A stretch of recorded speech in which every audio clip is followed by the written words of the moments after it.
అద్భుతమైన సంగీతం ఇది, గాడ్ గిఫ్ట్ ఇది, డివోషన్తో చేశాడు. యూనిక్ అది. ఈ శతాబ్దానికి ముందర అలాంటి వాడు ఉండు, తర్వాత ఇంకో శతాబ్దానికి కూడా అలాంటి వాడు రాడు. సినిమా చూస్తే అర్థమైంది. ఆ తర్వాత మళ్ళీ వెళ్ళి ప్రైవేట్ ఆల్బమ్స్ చూసాం.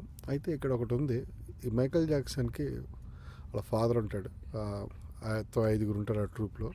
సో పిల్లల మీద ఆయన ఒక భవిష్యత్తుని నిర్మించుకుంటాడు. సో పిల్లలతో ఒక మ్యూజిక్ గ్రూప్ క్రియేట్ చేసి వాళ్ళని చాలా డిసిప్లిన్గా పెంచి కొట్టి తిట్టి రగదీసి వాళ్ళని బాగా ట్రైన్ చేసి వాళ్ళతోటి సక్సెస్ అవ్వాలంటూ చూస్తాడు. వాళ్ళ మీద తను సక్సెస్ అవ్వాలనుకుంటాడు, వాళ్ళు సక్సెస్ అవ్వాలనుకోవడం. అది ఇక్కడ ఈ సినిమాలో మైకేల్ జాక్సన్కి ఒక ఏమంటారంటే ఈ సంఖ్యల నుంచి బయటపడి ఇండివిజువల్గా తానే ఉండాలని, తన లైఫ్ తనకు ఉండాలని ఉంటుంది. ఎందుకంటే ముఖ్యంగా అతనికి వచ్చే ఆలోచనలు, క్రియేటివ్ ఆలోచనలు ఏవైతే ఉంటాయో ఒక క్రియేటివ్ పర్సన్కి, they don't want somebody to control that and validate those creative things with somebody. So అతనికి మైకేల్ జాక్సన్కి ఇండివిజువల్గా ఉండాలని ఉంటుంది.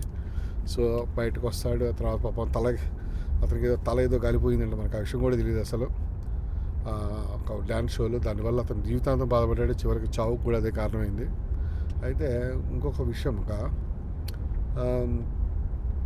అద్భుతం డెవోషన్ ఉంది అతని మ్యూజిక్లో. డ్రామా ఉంది, ఒక చిన్న పిల్లాడి మనస్తత్వం, ఎంతో kind heart towards the world. అది మైకేల్ జాక్సన్ అంటే. సో చాలా మంచి సినిమా చూసాం, క్లాసిక్ చూసినట్టు అనిపించింది నాకు చాలా సంవత్సరాల తర్వాత. Thank you.